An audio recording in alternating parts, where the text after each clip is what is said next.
بسم اللہ الرحمن الرحیم۔ السلام علیکم ناظرین اور حضرات، امید کرتا ہوں کہ آپ سب خیریت سے ہوں گے۔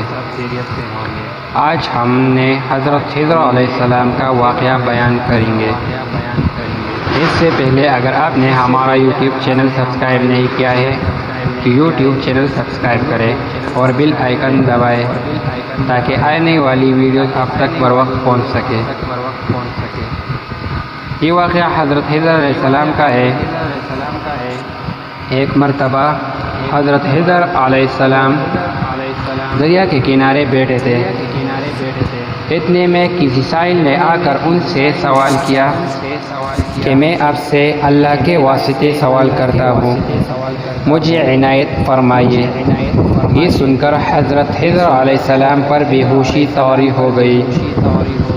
جب کچھ ہوش ہوا تو فرمانے لگے، بھائی میں تو صرف اپنی جان اور مال کا مالک ہوں، تم نے مجھ سے اللہ کے واسطے سوال کیا ہے، لہذا میں اپنی جان اور ذات تمہارے حوالے کرتا ہوں، تم جس طرح چاہو اس کو استعمال میں لاؤ، بازار میں فروخت کر کے اس کی قیمت سے فائدہ اٹھاؤ۔ چنانچہ سائل ان کو بازار لے گیا اور ایک شخص سہمہ بن ارقم کے ہاتھ ان کو فروخت کر دیا۔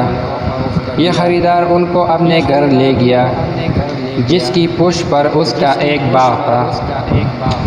چنانچہ سہمہ نے حضرت خضر علیہ السلام کو ایک کدال دے کر کہا کہ اس سامنے والے پہاڑ جو 3 میل مربع رقبہ میں واقع تھا، مٹی کاٹ کاٹ کر باغ میں ڈالتے رہیے۔ اور یہ حکم دے کر سہمہ اپنے کسی ضرورت سے کہیں چلا گیا اور حضرت خضر علیہ السلام اس پہاڑ سے مٹی کاٹ کاٹ کر باغ میں ڈالنے لگے۔ جب سہمہ واپس آیا تو اس نے گھر والوں سے دریافت کیا، تم نے غلام کو کھانا بھی کھلایا یا نہیں؟ گھر والوں نے جواب دیا کہ ہمیں معلوم نہیں غلام کہاں ہے۔ یہ سن کر جب سہمہ خود کھانا لے کر باغ میں آیا تو اس نے دیکھا کہ وہ غلام یعنی حضرت خضر علیہ السلام تمام پہاڑ کی مٹی کاٹ کر ڈال چکے تھے اور اپنے کام سے فارغ ہو کر اپنے مولا حقیقی کی عبادت میں مصروف تھے۔ یہ دیکھ کر سہمہ کو بڑا تعجب ہوا اور اس نے دریافت کیا، یہ تو بتائیے کہ آپ کون ہیں؟ یہ بات سن کر حضرت خضر علیہ السلام پر کچھ بے ہوشی سی طاری ہو گئی اور پھر افاقہ ہونے پر انہوں نے فرمایا کہ بھائی میں خضر ہوں، جس کو سن کر سہمہ کے ہوش اڑ گئے کہ تو نے یہ کیا کیا، ان کو غلام بنا کر ایسے کام پر لگایا، یہ تو انتہائی گستاخی ہوئی۔ پھر ہوش آنے پر سہمہ نے توبہ کی اور پروردگار سے عذر خواہی کے ساتھ حضرت خضر علیہ السلام کو آزاد کر دیا اور جناب باری میں عرض کیا کہ الہ العالمین مجھ سے اس کا مواخذہ نہ فرمائیے کیونکہ میں ان کو جانتا نہیں تھا۔ اس کے بعد حضرت خضر علیہ السلام نے دعا فرمائی اور سجدہ شکر بجا لائے کہ اے میرے پروردگار، میں تیرے ہی حق میں غلام بنا اور تیرے ہی حق میں آزاد ہوا، اس پر تیرا شکر گزار ہوں۔ بعد ازاں واپس کی اجازت لے کر جب دریا پر واپس آئے تو دیکھا ایک شخص کھڑا دعا مانگ رہا ہے کہ اے میرے رب، حضرت خضر علیہ السلام کو غلامی سے رہائی عطا فرما دے اور ان کی توبہ قبول فرما لے۔ حضرت خضر علیہ السلام نے یہ دیکھ کر اس شخص سے دریافت کیا کہ آخر تو کون ہے؟ تو اس شخص نے بتایا کہ میں تو شاذون ہوں، آپ کون ہیں؟ انہوں نے فرمایا کہ میں خضر ہوں۔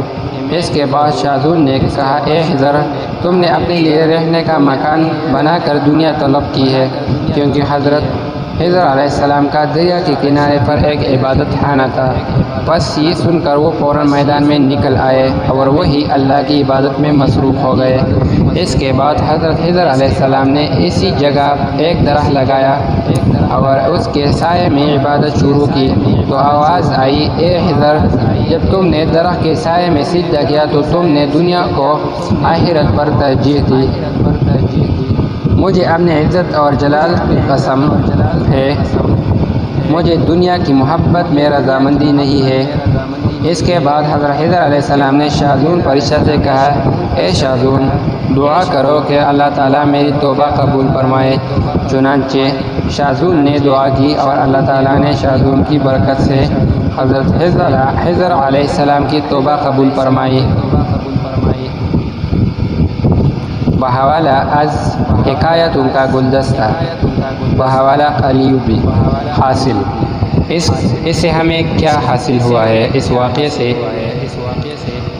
سے ہمیں یہ حاصل ہوا ہے کہ خدا کے برگزیدہ بندے اسی حالت میں راضی رہتے ہیں جو اللہ کو منظور ہو۔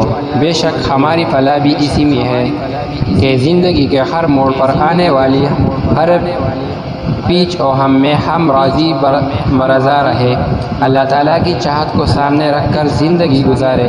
دعا ہے کہ اللہ تعالیٰ ہمیں اس واقعے سے سبق حاصل کر کے نیک بننے کی توفیق عطا فرمائے۔ آمین یا رب العالمین۔